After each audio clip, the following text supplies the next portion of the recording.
ತಿಪಟೂರಿನಲ್ಲಿ ಷಡಕ್ಷರ ಮಠದ ಸ್ವಾಮೀಜಿಗಳು ಗ್ರಹಣದ ಬಗ್ಗೆ ಮಾತನಾಡಿರುವಂತದ್ದು. ಬನ್ನಿ ಅವರು ಏನ್ ಮಾತನಾಡಿದ್ದಾರೆ ಕೇಳ್ಕೊಂಡು ಬರೋಣ. ವಿಶೇಷ ಚಂದ್ರಗ್ರಹಣ ನಾವೆಲ್ಲ ಇವತ್ತು ನೋಡ್ತಾ ಇದ್ದೇವೆ. ಈ ಚಂದ್ರಗ್ರಹಣ ರಾತ್ರಿ 9:57ಕ್ಕೆ ಪ್ರಾರಂಭವಾಗಿ ಮಧ್ಯರಾತ್ರಿ 1:27ಕ್ಕೆ ಮುಕ್ತಾಯಗೊಳ್ಳುವಂತಹದ್ದು. ಈ ವರ್ಷದ ಕೊನೆಯ ಚಂದ್ರಗ್ರಹಣ ಇದು ಅಂತ ಹೇಳಿ ನಾವೆಲ್ಲ ಭಾವಿಸ್ಕೊಳ್ಬೇಕಾಗ್ತದೆ. ನಂತರ 24 ವರ್ಷಗಳ ನಂತರ ಮತ್ತೆ ಈ ಚಂದ್ರಗ್ರಹಣವನ್ನ ನಾವು ನೋಡಬಹುದು. ಈ ಚಂದ್ರಗ್ರಹಣ ಭಾರತ, ಇಂಡೋನೇಷ್ಯಾ, ಆಫ್ರಿಕಾ ಹಾಗೂ ಇತ್ಯಾದಿ ಗಲ್ಫ್ ಕಂಟ್ರಿಗಳಲ್ಲಿ ಇತ್ಯಾದಿ ದೇಶಗಳಲ್ಲಿ ಇದು ಗೋಚರವಾಗ್ತಾ ಇದೆ.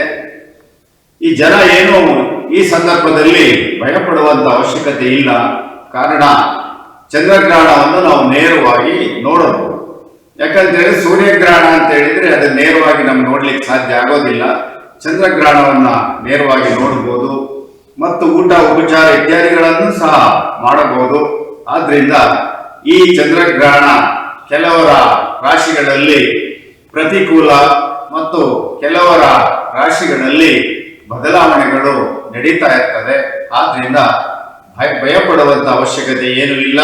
ಈ ಚಂದ್ರಗ್ರಹಣವನ್ನ ನೀವೆಲ್ಲ ನೋಡಬಹುದು ಅಂತೇಳಿ ಈ ಸಂದರ್ಭದಲ್ಲಿ ನಾನು ಹೇಳಲಿಕ್ಕೆ ಇಷ್ಟಪಡ್ತೇನೆ.